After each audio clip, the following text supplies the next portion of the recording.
Hello again and welcome back. Today we are at D-Class Automotive in Woking. Well, actually it's Chobham, isn't it? We're going to be meeting the client here, going through colour and material choices and exploring what's possible and what is with the D-Class Automotive team. They are a trimming company and we'll be doing all the interior trim of our Restomod MXV6. Previously, during the dipping process, nothing we didn't expect, but we saw some little bits of rust here and there in all the places that MX5 usually fail. So we'll be replacing those panels and carrying out those repairs. In the meantime, we're looking at interiors.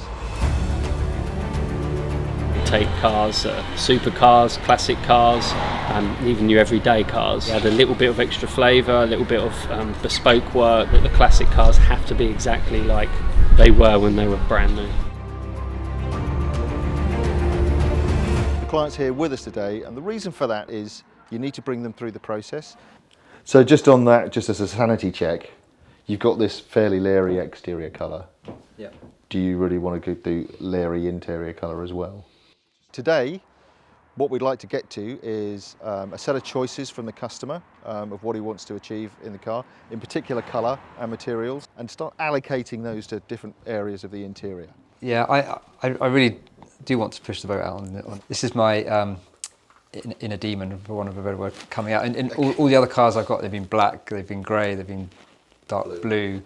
Yeah. This is a chance for that inner demon to come out and say, you know what, exactly I'm in here too, and I want to I want to be expressed. Oh, that's interesting. That one's a favourite at the moment, and that's against the yellow. I think that probably is really a good contrast. Merlin blue, that is 1124B. I've done it in the past where I've painted these elements, which give them a slightly different finish, less plasticky feel. Yeah, so you get like a soft touch paint. Yeah. And you could do that to the centre console as well.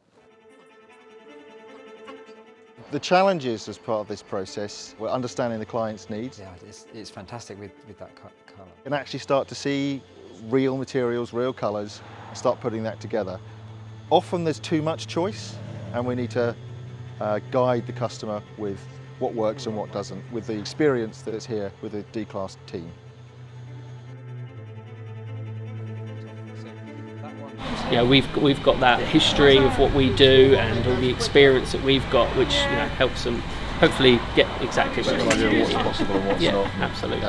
Yeah. The ability to customise the car, I'm restomodding this car, to be able to bespoke it in terms of the look of the outside, the exterior and interior is something which really makes me passionate about this particular car and this particular project. The door caps in leather or in Alcantara? No, I think it could be good to be Alcantara and then have that. You try to work out, sometimes it's through budgets, sometimes it's through some leather styles that people like.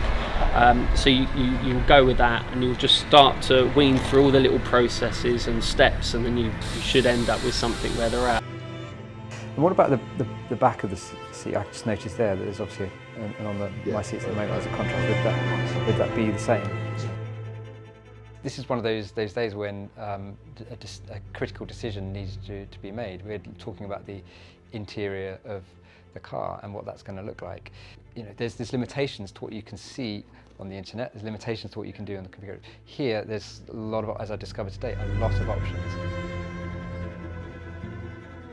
Things like that. I was thinking of keeping it pretty simple and traditional, actually, rather than simple. And I think what we're saying is these seats, the door trim, just the door trim underneath this here is going to be this colour. Then we'll look at the Alcantara side for the top, and then this bit down the side.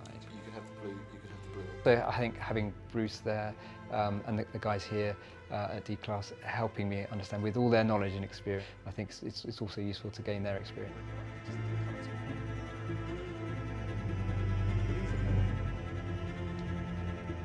Today I feel really confident about the choices that we've made.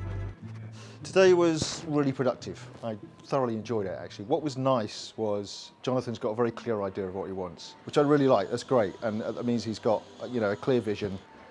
My concerns are some of those choices are quite brave, and I think there's a little bit of work to do on the subtleties of getting that to work. It's quite a strong set of colours to deal with. Now we've got some direction from Jonathan, we'll start to put together some illustrations and schematics to give him an idea of what his decisions are likely to look like.